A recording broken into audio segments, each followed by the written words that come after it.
Біз викториналық екінші сауалды жолдадық, бірақ әзірге дәл жауапты естіген жоқпыз. Сонымен Жанақ ақынның аузынан қозы көрпеш Баян Сұлу жырын жазып алған тұңғыш өнертанушы ғалымды атаңыздар. 54-39-04 желісі хабарласамыз, атсалысамыз, жеңіске бірге жететін боламыз. Друзья, наш утренний эфир продолжается. Прямо сейчас с удовольствием напоминаю второй вопрос викторины. Назовите ученого, который впервые написал из уст поэта Жанака поэму «Козы Көрпеш Баян Сұлу». Правильный ответ хотим услышать по номеру 5439-04. Ну а мы продолжаем, и в нашей студии вновь замечательные гости. Давайте знакомиться. Александр Шерцер, преподаватель. Учитель информатики и робототехники. Бәрекелді. Добро пожаловать в нашу студию, а также юные, но безумно талантливые Аблайхан и Раухат. Здравствуйте. Қош келдіңдер. Қайырлы таң. Қайырлы таң. Сонымен бізде өте бір жағымды жаңалықпен бүгінгі күнді бастағалы отырмыз, өйткені жаңа өнер туындысы бар. Осы тұрғысында айтып кетсеңіздер.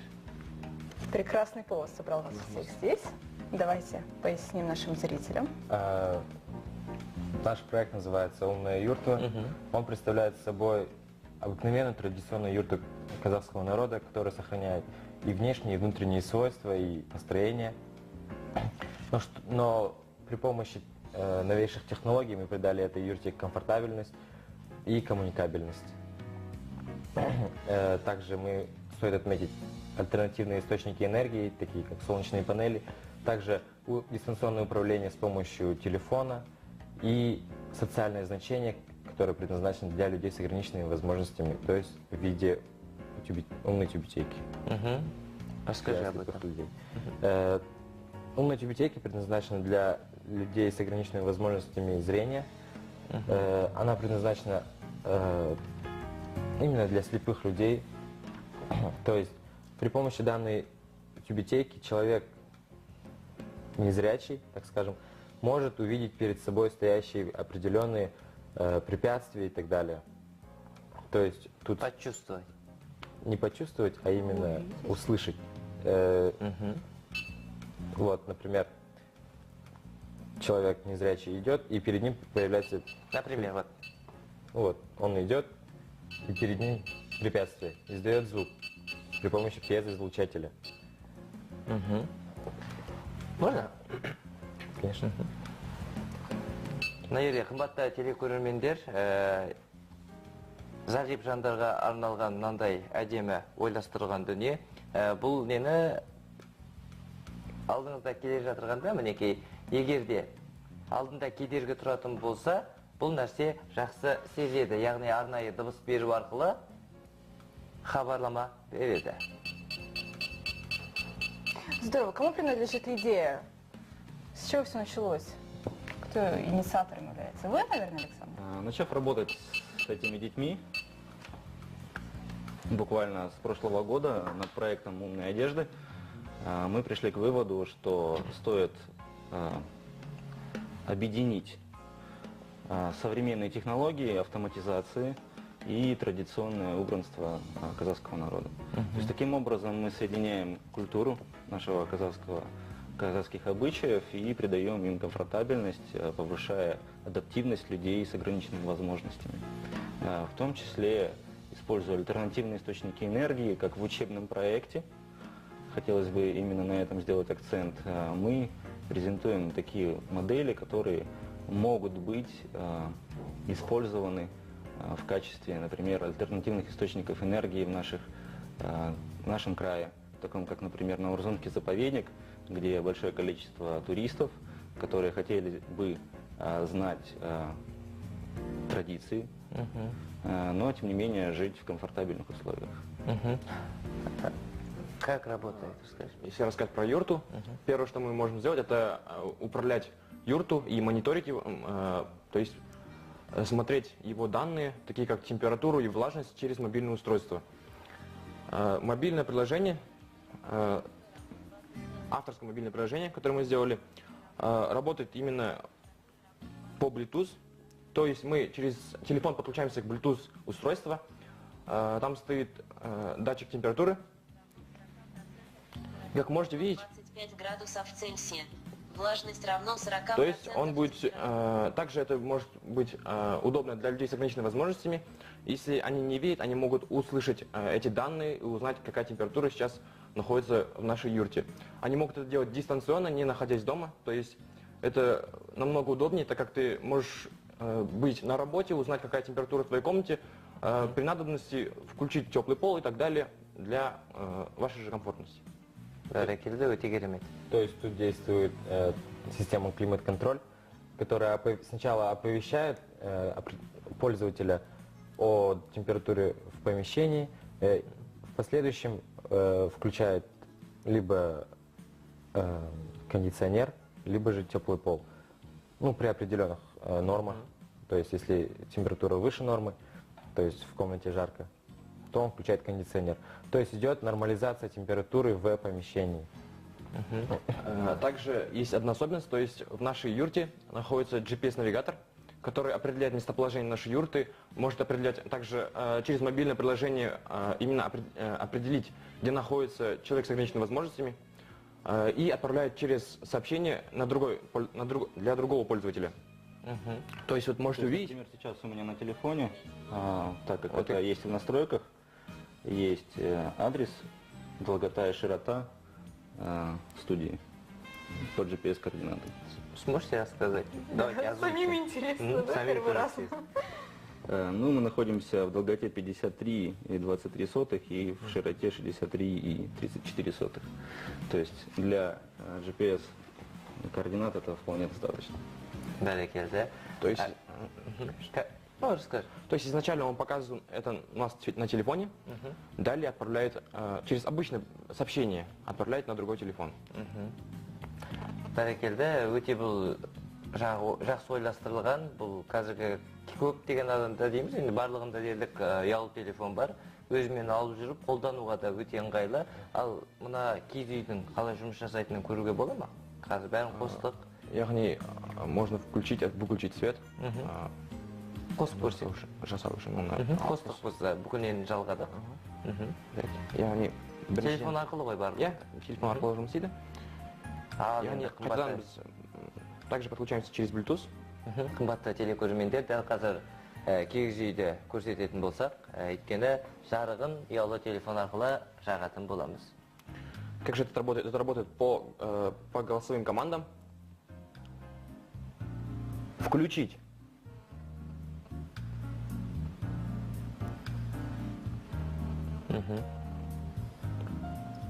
Сейчас он обрабатывает.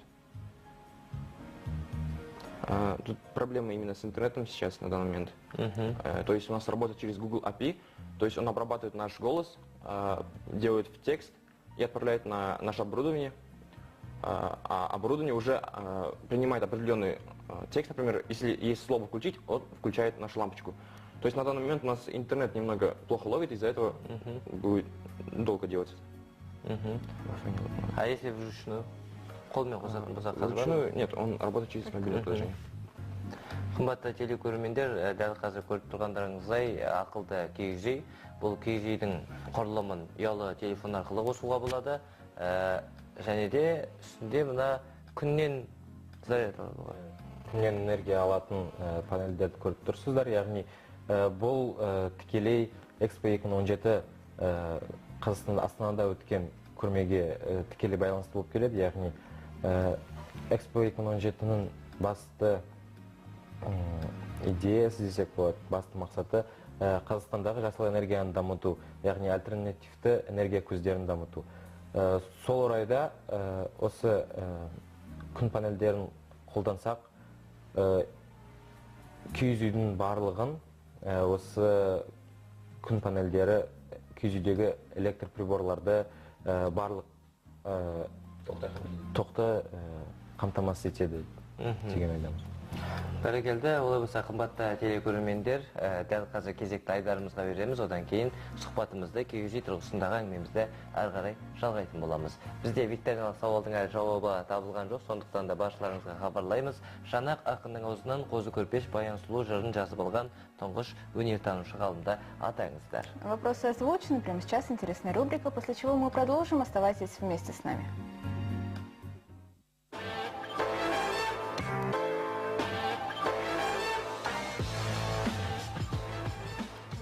армысыз Армысыздар, құрметті телекөрермендер, Жеті муза айдарында бүгін біз қазағымыздың ең танымал музыкалық аспаптарының бірі домбыра аспабын үйренеміз. Енді бастайтын болсақ, домбыра аспабы әрине ең алдымен өзінің қоңыр дауысымен елге танылған аспаптардың бірі. Енді домбыраның ішіндегі құрылымынан келетін болсақ, өздеріңіз байқаған шығарсыздар, домбыра ең алдымен үш бөліктен тұруға болады. Жалпы үлкен бөлігі ол әрине мына шанағы, ойынмен қоса мынау мойны, басына тұрған мына екі құлағы орналасқан, алақан деп аталады ма жалпы, сол алақанда бізде екі құлағы орналасқан. Жаңағы мойны өз алдында бірнеше пернелерге бөлінген. Ол пернелер әр бізде бұрынғы таңда әр елдің мекеніне байланысты өзінің домбыра күй мектебі болған. Сол мектептерде соған байланысты неше шекті, бірнеше шекті аспаптар, онымен қоса бірнеше шекті пернелер аспабы болған. Әрине ең кең танылған түрі осы мен қолымда ұстап отқан домбыра, екі шекті домбыра. Енді төмен жағына келетін болсақ, мынау шанағының бетіне орналасқан ол оның қақпағы. Онымен қоса екі шек орналасқан, екі шек әрине тиек арқылы бір-бірімен байланысып тұр. Ол түбінде мынау түймеге келіп тіреледі. Ал мынау дыбыстың шығуына әсер ететін мынау тесікті біз үндігі деп атаймыз. Осы тесіктен бізде домбыраның негізгі дыбысы шығады. Жалпы домбыраның анықтамасы міне осындай.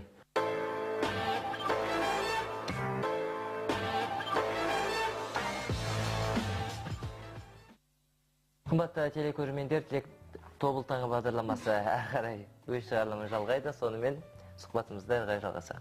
Продолжаем. Друзья, чем вы еще можете нас порадовать к сегодняшней минуте? Какие у вас интересные проекты? На сегодняшний день поговорим о результатах. Сегодня наши ученики Назарбаев интеллектуальной школы, мы ученики, достигли больших результатов на Неве, так скажем, научно-практических конференций. И сегодня Аркулов Раухат вместе с Абылайханом имеют золото и грант на 50% обучение в университет Сулеймана Демирели, выступив на Международной олимпиаде по информатике вместе с этим проектом. Молодцы. Они являются уже, можно сказать, многократными призерами различного рода республиканских мероприятий, посвященных научно-практическим конференциям.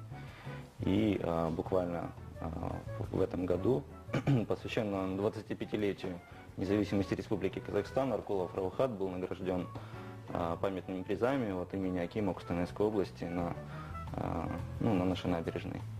Прошедшем мероприятии. Поздравляем. Вот. В планах дальнейшая разработка проектов, посвященных социальным проектам, и, несомненно, это развитие робототехники, отечественной робототехники. Сегодня мы говорим и думаем, не только говорим и думаем, но и разрабатываем уже устройства, которые будут позволять собирать, разрабатывать и использовать отечественные наработки для занятий робототехникой для учащихся. То есть мы говорим о разработке отечественного конструктора по робототехнике. Наблюдая ваш успех, что вам обычно говорят? Какие комментарии, какие пожелания? По-разному. Ну, скорее, Даже наверное, критика есть? Конечно. Несомненно, критика всегда будет. Без критики мы, наверное, не будем развиваться. Правильно ведь. Вот. И положительная критика, она всегда мотивирует. Поэтому мы всегда рады критике, какой бы она ни была, конечно. Но стараемся делать так, чтобы это нравилось людям, и главное, чтобы это людям помогало. А интерес к этому проекту уже есть? Может, инвестиция какая уже? Дело в том, что мы все проекты разрабатываем все-таки в рамках учебных проектов. И если это будет кому-то интересно, то мы с радостью готовы это продемонстрировать, и внедрить в какие-то реальные объекты. Это пока у нас пилотный проект. Или можно сказать, даже учебный проект для непосредственно наработок в сфере образовательной среде. Вот. Что еще можно сказать по поводу этого проекта? Буквально прошлым летом мы участвовали в конкурсе от Центра внутренней политики и презентовали опять же таки этот проект. Наш проект был удостоен демонстрироваться внутри Экспо, будем так говорить, да? То есть от Кустанайской области, как проект, который разрабатывался у нас на территории нашей области. А похожие работы были там? Мы изучали сеть, то есть мы смотрели на проекты, которые сегодня разрабатываются на территории Казахстана. Да, действительно, кто-то пытался сделать мобильные юрты, кто-то даже пытался делать юрты на колесиках. Но мы как бы отходим от этих стереотипов, вот, и стараемся все-таки использовать либо альтернативные источники энергии, дабы в среде, где нету средств для подключения к энергосети, можно было использовать всю комфортность для людей, как для местных, так и для приезжих туристов. Ну и, конечно, мы не забываем все-таки о людях с ограниченными возможностями, потому как президент Республики Казахстан в постановлении о безбарьерной зоне сделал большой акцент именно на помощь для людей с ограниченными возможностями. Современные технологии позволяют открывать массу возможностей, да, сегодня. Вот как вы думаете, через 20 лет что будет? Умные юрты — это сейчас уже актуально, да? Наука не стоит на месте. Что же нам ожидать в будущем? В скором будущем нам стоит ожидать автоматизацию всех процессов, которые нас окружают. Куда-то заглядывать дальше довольно тяжело, потому как по закону Мура, который в свое время изобрел целую теорию развития компьютерной индустрии, все развивается по геометрической прогрессии. То есть если сегодня компьютеры работают так, то через период ограниченного времени, через 5 лет, скажем, они будут работать в 2, в 3, а то и в 4 раза быстрее. То есть если сегодня мы говорим о средствах автоматизации на этой скорости, на этой ветке, то через 5 лет это может быть абсолютно другие устройства. Бәрекелді, олай болса сіздерге шығармашылық табыс тілейміз. Осында биік белестерді бағындыра беріңіздер. Жігіттер, жаңа әлемдік деңгейде тек қана Қостанайдың біз Қазақстанның намысын қорғап бірнеше мінекей олимпиадаларға қатысты деп ұстаздарыңыз айтты. Сіздерге әрқашанда сондай биік белестерді бағындырып, еліміздің көк туын биіктен желбірете беріңіздер деген тілек білдіреміз. Ваши утренние пожелания всем зрителям города Костанай, области, Казахстана, ну и, конечно же, в нашу книгу пожеланий. Кто начнет? Александр? Всем доброе утро, всем, кто проснулся, всем... Я с вашего позволения скажу, а вы запишите. Всем доброго утра, всем удачного дня, всем свершений, которые их ждут. Спасибо всем, кто нас окружает, кто нам помогает, кто всегда рядом с нами. Спасибо всем, кто помогает нам положительной критикой. Это помогает нам развиваться. Спасибо нашим родителям, спасибо нашим наставникам, спасибо нашей школе за то, что дает возможность работать с вот этими моделями и презентовать их на различных уровнях. Здорово. Мальчики, есть что добавить? Солидарность с нашим учителем и наставником. Ну тогда мы вам пожелаем новых проектов интересных, Спасибо. новых побед и почаще приходить к нам в гости. Согласны? Согласен. Сіздерге айтарымыз, биік белестерді бағындырыңыздар, және де жаңа өнер табыстарымен қуанта беріңіздер деген келеді. Ал бұл жоба ертең әлемдік деңгейде, үлкен көрмелерде көрсететіндей деңгейге жетсе екен деген тілек білдіреміз. Сіздерге рахмет, бүгінгі Небольшую ремарку еще добавить. Аркулов Руахат стал участником республиканского ТВ-шоу на канале Хабар Миненарнаным. И с завтрашнего дня будет принимать участие в записи ток-шоу, проходящего на телеканале Хабар. Бәрекелді, құттықтаймыз. Олай болса, сіздерге сәттілік, серіктеріңіз болсын дейміз. Қымбатты телекөрермендер, ал енді дәл қазір жұлдыз жорамалға кезекті берсек. Оставайтесь вместе с нами.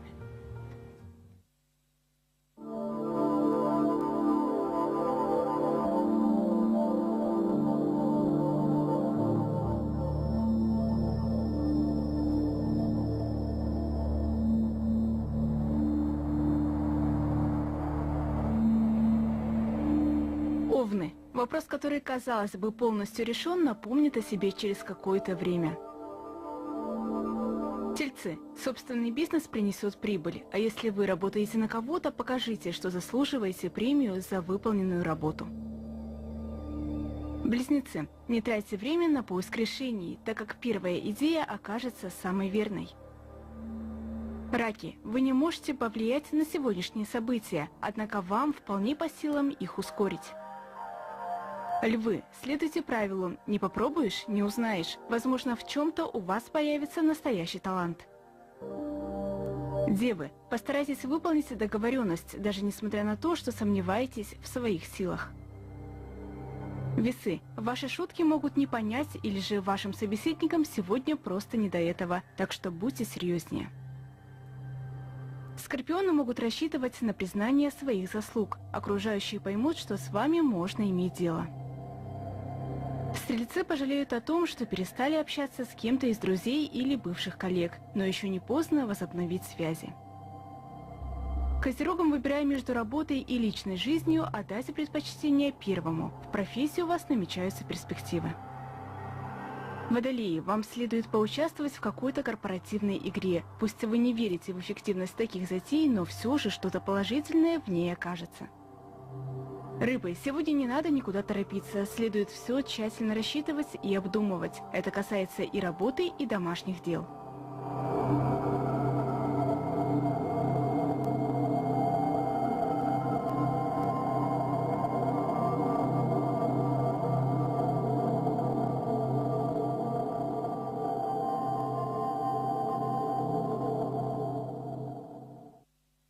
Қымбатты телекөрермендер, тікелей эфирде тобыл таңы бағдарламасы бізге берілген уақытта өз мәресіне жақындап келеді. Екі викториналық сауал болды. Бірінші викториналық сауалымыздың жеңімпазы. Подводим итоги. Итак, первый вопрос от викторины звучал таким образом. Нужно было назвать имя артиста, который выступал на сцене в качестве театрального актера, а также принимал участие в съемках телепередач и кинопроектов до 101 года. Чем сделан новый рекорд и был занесен в книгу рекордов Гиннесса. Вот по какой-то, наверное, тоже мистической случайности именно Владимир нам дал правильный ответ. Этого актера звали Владимир Зельдин. И, конечно же, вы стали победителем, получаете приз, билет в цирк. Кстати, впервые в Костанае с 30 сентября по 15 октября гастроли московского цирка «Шапито Акула». Спешите увидеть удивительное представление первыми. Сізді осы жеңісіңізбен құттықтаймыз. Мінекей менің қолымда сіздің билетіңіз Әл-Фараби даңғылы 126 мекен-жайы бойынша келіп, билетіңізді алсаңыз болады 3 күннің ішінде. Сонымен қымбатты телекөрермендер, бізде екінші викториналық сауал. Жанақ ақынның аузынан қозы көрпеш баян сұлу жырын жазып алған тұңғыш өнертанушы ғалымдатаңыз болатындығын. Бұл сұрақтың жауабы табылмады. Болашақта біле жүріңіздер. Шоқан Валиханов болатындығын, Жанақ ақынның аузынан қозы көрпеш баян сұлу жырын жазып алған. К сожалению, у нас нет второго победителя, но зато мы готовы поделиться с вами знаниями. Этого ученого звали Шокан Валиханов. Друзья, запомните, и когда вас кто-нибудь спросит, назовите имя ученого, вы уже будете гордо называть Шокан Валиханов.